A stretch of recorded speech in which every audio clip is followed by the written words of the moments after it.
Welcome to One Chemistry. Always try to do your best.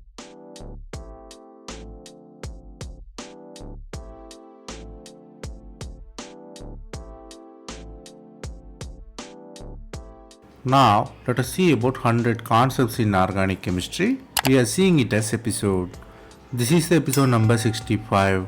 If you didn't watch previous episodes, I encourage you to go and see. Here, we solve 5 problems step by step. Stay tuned.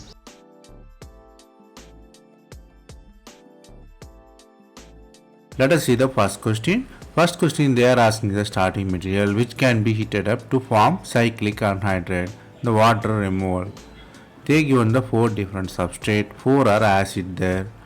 First one is 1,5 acid, second one is 1,3 acid, third one is 1,4 acid, and the fourth one which is D, which is 1,3 acid. Basically 4 different dicarboxylic acids. So from the question of anhydride formation and 4 different acids, you might realize the question is really about structure versus reactivity. The answer is both A and C. Let us see how.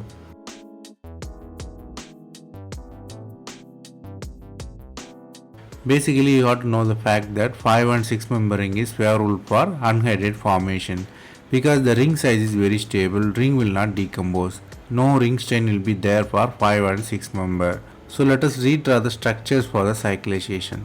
If you redraw A nicely, you can have 6 member transition state, the water can remove and you have anhydride formation because of stable 6 member ring. If you look at the B, it is also possible, but it will form 4 member strainful ring. High strain is there, so it will not form at all. If you look at the C, it will form favorable 5 member ring after water removal. It is strainful but little bit favorable there, so it is also possible. If you look at the D, again it can form 4 member strainful ring, so it will not also form. So only 5 and 6 member ring form anhydrides. Here the concepts you have to learn here is 5 and 6 member ring size. If the ring size is favorable, which is 5 and 6 member, you can have anhydride formation.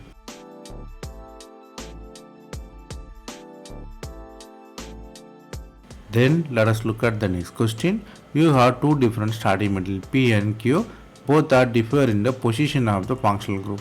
In first one COPH in axial, second one COPH in equatorial. You are in the light and you have different products formation. They are asking the facts about the reaction. Whether the reaction both P and A undergo alpha cleavage, or P is Norris type 2, or Q is Norris type 1, or Q gives P by chair conversion in the cyclohexane ring, or P and Q both are Norris type 1. Basically you are doing photochemical reaction. So from the question of 2 different starting material which is differ in the configuration, the question is really about naming reaction versus mechanism of photochemical reaction. Answer is B. Let us see how. Here P is Norris type 2, Q is Norris type 1. Let us see how it works.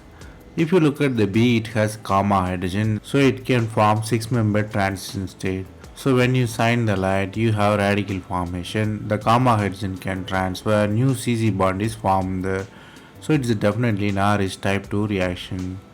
If you look at the Q, it is also having gamma hydrogen, but it is not in the favorable geometry. CO group is away from gamma hydrogen, so no hydrogen transfer. So only possibility is Norris type 1. So breaking up CO bond is there. Acyl radical is more stable like carbocation, so acyl breaking is there. Then you have quenching of radical. Quenching of radical by alkene formation. Here the first radical, which is cyclohexyl radical, can combine with the same broken radical, it can form P again. Since the radical is kind of middle of planar as well as tetrahedral architecture, it can convert into axial and equatorial. So it can convert back into P there. So the answer is clearly B there. Here the concepts you have to learn here is, if there is a possibility of gamma hydrogen transfer, it's a Norris type 2 reaction. If it is a CO bond breaking, definitely it is a Norris type 1 reaction. Then let us look at the next question. They are asking NMR signal of the compound. Basically they are asking compound with 2C13 NMR signal. Here they given the 4 different compound. First one is fused 5-member ring, second one is 4-member and 5-member ring, and the third one is bicyclic system, which is with one side 5-member, one side 6-member, and the fourth one you have both sides 6-member ring. From the question of 2C13 NMR signal, you might realize the question is really about symmetry versus signal there. The answer is D. Let us see how. We have to analyze the structure one by one. Let us look at the structure A. Here the symmetrical compound, the symmetry I mentioned with the dotted line. Here I given the dotted line for the symmetrical plane. In A, the plane goes to the middle of the one which is fused carbon. So definitely it can have only 3 signal, which is A, B, C. So it's a 3 signal compound. The compound B can give 4 because it has 4 different ones. Symmetry bisect the molecule there. So A, B, C, D, totally 4 signals. If you look at the C, it's a bridged one, so many signals will be there. Moreover, the compound has different ring size, so symmetry is very hard to find, and its bridged carbon also prevented. So less symmetrical you can say. Still it can have mirror plane. So A, B, C, D and bridged one will be E there. So definitely it has 5 signals. If you look at the D, it's a more symmetrical compound because of 2 symmetrical planes to only have 2 signals. That is our answer. So the answer is clearly D there. Here the concepts you have to learn here is more symmetrical compound has less number of signals. Less symmetrical compounds obviously more number of signals.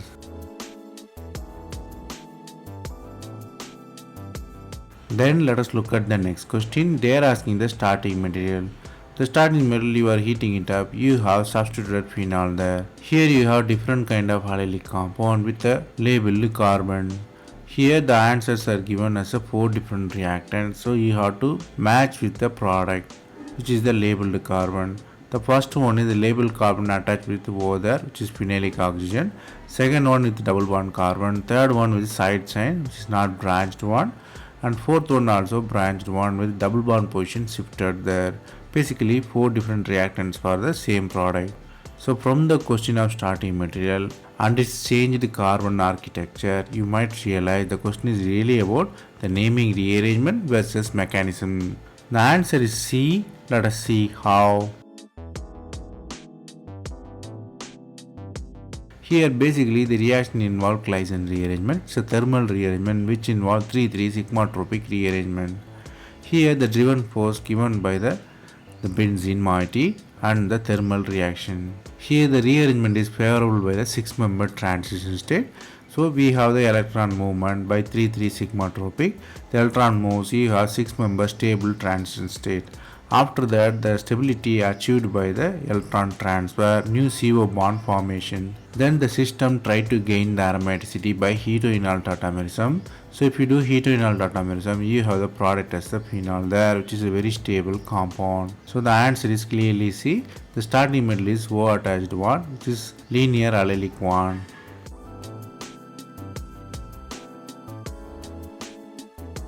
Then let us look at the next question. Starting metal they given the ketone, one side with R, one side with alkyl R. We are reacting with alkyl halide. Then you are reacting with lithium diisopropyl amine there. Then you have to find what is P and Q in the product. Here they given the 4 different choices. Whether the product is just amine or a substituted ketone or a just alkene or a comb like multiple branched carbon with amine there. The direct combination of reactant and amine. So basically 4 different products they suggested. You have to find both P and Q from there. So from the starting material and from the functional group carbonyl and halide, you might realize the question is really about reaction versus specific intermediate and its stability. The answer is B, both 2 and 3. We have to see how. Here you have to look at the basic chemistry. The starting metal is ketone with active methylene group. So if you use the base, it's diisopropylamine. So it abstracts the proton there. The proton is abstracted. What really happens is the next step RX can attack there. So RX is formed. So RC bond is formed there. So you have lithium diisopropylamine. Again the compound reacts with base. It abstracts the proton. Here the anion is formed, but the case is different here. What really happens is anion form near the electron donating R group, which is a methyl group, so it will not be stable. What really happens is it can stay on the oxygen. Oxygen is electronegative, it can hold the negative charge nicely. So R again attack the anion, you have a different product which is O attachment there. So same reactant you have O attachment and C attachment. So the answer is clearly both 2 and 3 there. Here the concepts you have to learn here is anion stability dictate the product formation.